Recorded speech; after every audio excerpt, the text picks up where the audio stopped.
रामपुर गांव में रात के 8 बजने को थे और इस टाइम तक भी रामू और उसका बेटा घर के बाहर ही थे और वो लोग कोशिश करते हैं कि हम लोग जितना जल्दी हो सके तो घर के अंदर घुस जाए, नहीं तो वो फिर से पीछे आएगा और हमें आवाज देगा। और अगर हम दोनों में से कोई भी आदमी अगर उसके आंखों में देख लेता है तो वो हमारा सर धड़ से अलग करके उसी गाँव के बरगद के पेड़ के ऊपर लटका देगा। और तभी रामू का बेटा रामू से पूछता है कि क्या ये स्टोरी सच है, क्या ऐसा होता है 8 बजे के बाद अगर कोई भी व्यक्ति घर के बाहर निकले तो क्या कोई सच में पीछे से आता है और पीछे से आवाज देता है, और अगर हम सच में उसके आंखों में देख लें तो हम मर जाएंगे। और अभी इतना सब रामू का बेटा उसे पूछ ही रहा था, तभी पीछे से एक आवाज आता है, रामू पीछे देख। और इतना सब सुनने के बाद रामू तुरंत अपने बेटे को बोलता है कि कुछ भी हो जाए, कोई भी तुम्हारा नाम ले, लेकिन तुमको पीछे नहीं देखना है। लेकिन उसका बेटा ये बात ध्यान में नहीं देता और जैसे ही वो राक्षस उसके बेटे का नाम लेता है, श्याम, अरे ओ श्याम पीछे तो देख। जैसे श्याम पीछे मुड़ता है अचानक उसकी आंखों के सामने अंधेरा छा जाता है और एक झटके में उसका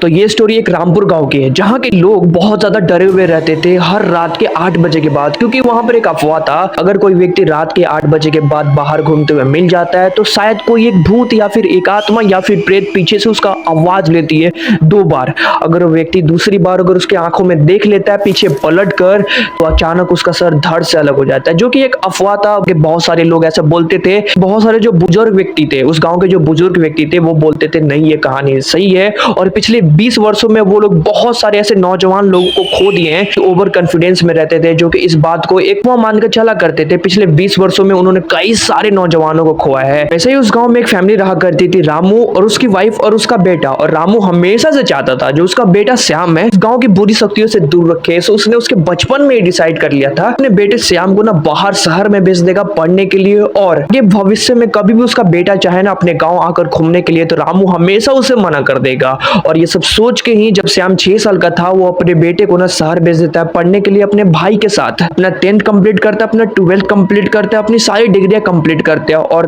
तभी इसी बीच उस गांव में एक ऐसी घटना हुई थी ना जो श्याम को कंप्लीटली हिला के रख दिया था, और इस वजह से वो और ज्यादा स्ट्रिक्ट हो गया कि वो अपने बेटे को कभी उस गाँव में नहीं बुलाएगा। हुआ यूं था कि एक रात वैसे ही रात के 8 बजे के बाद श्याम को कहीं दूसरे गाँव जाना था दूसरे काम के लिए। तो उस रात वो अपनी वाइफ को बोलता है कि आज रात में इस गाँव में नहीं रह पाऊंगा क्योंकि मुझे काम है, मैं इसलिए दूसरे गांव में जा रहा हूं। और इस बीच जब रात के 8 बजेंगे कोई भी आदमी दरवाजे के पास आए और बोले चाहे तुम्हारा नाम ले, तुम खास करके दरवाजा नहीं खोलना, ये सब समझा के चला जाता है काम के सिलसिले में दूसरे गांव। तभी उस गांव में रात के 8 बज चुके थे, पूरे गांव में सन्नाटा छा चुका था। और अचानक से रामू के दरवाजे पे कोई आता है और उसकी वाइफ का नाम लेने लगता है, गीता, अरे ओ गीता, गीता दरवाजा खोल। ये आवाज जैसे ही वो सुनती है वो एकदम से डर जाती है और वो डिसाइड करती है कि मैं दरवाजा नहीं खोलूंगी चाहे कुछ भी हो जाए। लेकिन एकदम से वो आवाज दोबारा रिपीट होता है, अरे ओ गीता, अबे दरवाजा खोल ना, खोल, मैं तेरी दोस्त हूँ, तुझसे मिलने आई हूँ, क्योंकि पिछले 2-3 साल से तेरे से नहीं मिली हूँ, दरवाजा खोल ना। और ये आवाज जैसे ही गीता सुनती है उसको लगता है कि शायद वो मेरी दोस्त होगी, क्योंकि बहुत साल से हम दूसरे से मिले नहीं है और वो हमसे 1-2 दिन के अंदर मिलने वाली भी थी। अब जैसे ही वो दरवाजा खोलती है अचानक से उसका शरीर हवा में उड़ जाता है और एक झटके में वो देखती है क्या वहां पर एक राक्षस है। चेहरा एकदम खून से लाल है, दोनों हाथ टूटे हुए हैं और दोनों पैर मुड़े हुए हैं। और जैसे ही उसकी आंखों में देखती है अचानक से उसके दोनों हाथ पे पीछे मुड़ जाते हैं और उसका सर एक झटके में धड़ से अलग हो जाता है। उसकी बॉडी अगले सुबह उसकी बॉडी उस गांव के बरगद के पेड़ के ऊपर मिलती है। और जैसे ही उस दिन दोपहर में सभी लोग गांव के एकदम हैरान हो चुके थे और वो सभी सोच ही रहे थे कि क्यों गीता ने दरवाजा खोला रात के 8 बजे के बाद। तभी उसी बीच रामू अपने गाँव वापस आता है और देखता है कि बरगद के पेड़ के पास इतनी सारी भीड़ की हुई, तो फटाफट से दौड़ के जाता है क्योंकि वो एकदम अंदर से सहज चुका था। उसको मालूम था कि आज फिर किसी का डेथ हुआ है। दौड़ के जाता बरगद के पेड़ के पास और देखता क्या है कि उसकी वाइफ गीता का वहां पर शरीर लटक रहा है, जिसका सर धड़ से अलग था, दोनों हाथ पैर टूटे हुए थे। और इतना सब देख के वो एकदम से डर जाता है, आंखों में आंसू भर जाते हैं। फिर वो अपनी वाइफ को नीचे उतारता है और नीचे बैठाकर वहां पर रोने लगता है। सब देखने के बाद वहां के गांव के सभी लोग एकदम से मायूस हो जाते हैं। बहुत सारे लोगों ने आके रामू को समझाया कि चलो जो हुआ हो गया, अब इसको भूल जाओ और इसको ना ले जाके जला दो। फिर वैसा ही रामू करता है, उसको ले जाता है और लकड़ी की हेल्प से उसको जला देता है। लेकिन ये बात बात अभी तक उसने अपने बेटे को नहीं बताया था, चाहे अपने भाई को नहीं बताया था, और उसने ऐसा प्रॉमिस किया था अपने आप से कि जो हो जाए ये बात मैं अपने बेटे को नहीं बताऊंगा। लेकिन वो बोलते हैं ना, जो तुम चाहोगे वो कभी नहीं होगा। इसका जस्ट उल्टा होता है। अगले 2-3 दिन के अंदर ही उसके बेटे का कॉल आता है कि हेलो, मेरी पढ़ाई यहाँ पर खत्म हो चुकी है और मैं अगले 2 से 3 दिन के अंदर अपने गाँव आने वाला हूँ, फिर मेरी कहीं और जॉब लग जाएगी, सो मैं यहीं से वहां पे चला जाऊंगा। अब इतना सब सुनने के बाद रामू एकदम से डर चुका था। वो कई बार उसको मनाने की कोशिश करता है कि नहीं तुम इस गांव में मत आओ, लेकिन श्याम सुनने को नहीं था। उसने डिसाइड कर लिया था कि मैं 2 से 3 दिन के लिए से लेकिन अपने पेरेंट्स के पास जाऊंगा और 2-3 दिन स्पेंड करूंगा उनके साथ। रामू को लाख मना करने के बाद भी वो गाँव, और वो जैसे ही गाँव आता है ना, उसको मालूम चलता है अपनी माता के बारे में, और वो एकदम से टूट जाता है, अंदर से एकदम रोने लगता है। और वो अपने पिता से पूछता है कि आपने ये बात मुझे क्यों नहीं बताया। पिता बोलते हैं कि मैं नहीं चाहता था कि तुम उतने दूर होकर बहुत सारे टेंशन लो, इसलिए मैंने तुम्हें ये बात नहीं बताई थी। इस बात को लेकर ना श्याम बहुत ज्यादा गुस्सा हो जाता है और अपने पिता से 1 से 2 दिन तक बात नहीं करता है। फिर एक समय अचानक से श्याम के पास एक कॉल आता है उसकी कंपनी से कि हेलो, मुझे एक डॉक्यूमेंट चाहिए तुम्हारी, और 1 से 2 घंटे के अंदर ही चाहिए, तुम फटाक से डॉक्यूमेंट भेजो। और उस टाइम शाम के 6 बज रहे थे और उस गाँव में इंटरनेट की बहुत ज्यादा प्रॉब्लम थी। सो श्याम डिसाइड करता है कि अपने पिता के साथ बाहर जाएगा किसी कैफे में और वो डॉक्यूमेंट उस कंपनी को भेज देगा। लेकिन उसके पिता एकदम से डर चुके थे और अपने बेटे को मना करते कि प्लीज मैं तुमसे रिक्वेस्ट करता हूँ, मैं तुम्हारे हाथ छूता हूँ, मैं तुम्हारे पैर पड़ता हूँ कि प्लीज तुम मत जाओ घर के बाहर, क्योंकि तुमको आने में लेट होगा और रात के 8 बज जाएंगे। और वो चाहता था कि जैसे उसने अपने वाइफ को खोआ है वो अपने बेटे को नहीं खो सकता था। लेकिन उसका बेटा एकदम जिद्दी था। उसने बोला अपने पिता को कि मेरे साथ आप भी चलोगे, कि अगर ये डॉक्यूमेंट का काम नहीं हुआ तो मुझे वहां पे जॉब नहीं लगेगी। और मजबूरन रामू को अपने बेटे के साथ जाना पड़ा। हाँ, जैसे ही वो लोग अपना काम करके उधर से लौट रहे थे, तब तक रात का 8 बज चुका था। रात के 8 बज चुके थे और अभी वो लोग आधे रास्ते में थे, और तभी पीछे से आवाज आता है। फिर से सेम आवाज आता है, रामू, अरे ओ रामू, पीछे पलट न रे, मैं तेरा दोस्त हूँ रे, पीछे पलट।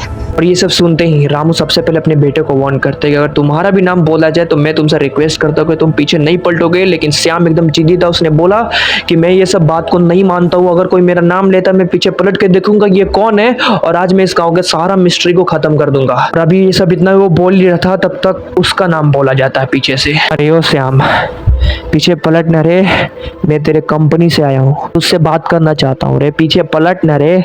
ये सब जैसे ही बोला जाता है श्याम पीछे पलटता है, और वो जैसे पीछे पलटता है उसके आंखों के सामने अंधेरा छा जाता है। वो देखता है कि वहां पर एक राक्षस है जिसके चेहरे पे बहुत सारे खून है, दोनों पैर तिरछे पड़े हैं और दोनों हाथ कटे कटे। इतना देख के वो एकदम से डर जाता है और वो बोलता है, कौन हो तुम, कौन हो तुम, कौन हो तुम, और तुम यहाँ कैसे आए, और तुमने मेरी माँ के साथ क्या किया, तुमने उसे कैसे मारा। ये सब वो बोल ही जाता है। तब तक रामू भी पीछे पलट के देखता है उस घोष को। पहली बार किसी ने अपने जिंदा आंखों से भूत को देखा था उस गांव में, और वो देखता क्या है कि वो भूत उसके बेटे को तुरंत हवा में उठाता है और एक झटके में उसका सर धड़ से अलग कर देता है, दोनों हाथ पैर तोड़ देता है और उसके शरीर पे बहुत सारे कटे हुए निशान आ जाते हैं, और एक झटके में उसकी शरीर वहां से गायब हो जाता है। और ये सब देखते ही रामू दौड़ के जाता है बरगद के पेड़ के पास, और वो देखता है कि उसके बेटे का शरीर वहां पे लटक रहा होता है। और इतना सब देख के वो एकदम से डर जाता है और चिल्लाने लगता है, चिल्ला चिल्ला के रोने लगता है। और ये सब सुन के पूरे गांव के लोग बाहर आ जाते हैं और देखते हैं कि इस बार जो बॉडी लटक रही है उस बरगद के पेड़ के ऊपर,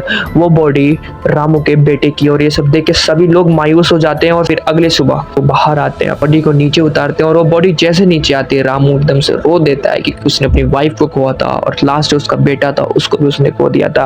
और उस दिन वो डिसाइड करता है कि इसका जो भी सॉल्यूशन होगा मैं अकेले ढूंढूंगा और इस गांव को आजाद करूंगा। सो वो 1-2 घंटे के अंदर ही बाहर निकलता है और एक बाबा के पास जाता है जो कि सभी सुपर नेचुरल पावर को कंट्रोल कर सकते थे। उनके पास एक ऐसी शक्ति थी जो बड़े से बड़े राक्षस को गिरा सकती थी। वो बाबा को गांव में लेकर आता है और वो बाबा उस गांव में आते हैं, अपने 2-3 लड़कों के साथ आते हैं और सारी ये स्टोरी सब गांव वालों से पूछते हैं और वो समझ जाते हैं कि इस गांव की प्रॉब्लम क्या है। वो सबसे पहले अपने एक लड़के को बोलते हैं कि तुम जाओ मेरे पोटली से सामग्री लेकर आओ और वो मंत्र भी लेकर आना, क्योंकि वो अकेला मंत्र था जो इस राक्षस को मार सकता था। वो सबसे पहले सामग्री को नीचे रखते हैं, सारे पूजा पाठ वाले चीजों को सब एक जगह रख देते हैं और सभी लोग एक साथ बैठते हैं। और वो बाबा शाम के 6 बजे जैसे ही मंत्र बोलना शुरू करते हैं, पूरे गांव में अंधेरा बादल छा जाते हैं, हवा एकदम से तेज हो जाती है और पीछे से बहुत ही डरावनी आवाजें आने लगती है। और ये सब सुन के सभी गांव के लोग डर जाते हैं। फिर वो बाबा बोलते हैं कि डरने की कोई बात नहीं, जब तक मैं हूं और मेरे लड़के यहाँ पर है, तुम में से किसी एक को एक हल्का सा खरोच भी नहीं आएगा। और इतना सब सुन के सभी गांव के लोगों के अंदर एक कॉन्फिडेंस आ जाता है और वहां पर बैठे रहते हैं। और फिर अचानक से जब वो मंत्र रात के 8 बजे फिर से बोला जाता है, वो देखते हैं क्या है, एक राक्षस जो कि साइज में बहुत ही ज्यादा बड़ा था, जिसका चेहरा एकदम खून से लाल हुआ करता था, दोनों पैर टूटे पड़े थे, दोनों हाथ टूटे पड़े थे, वहां पर आता है और लगता है हंसने, जिसको देख के सभी गांव के लोग डर जाते हैं।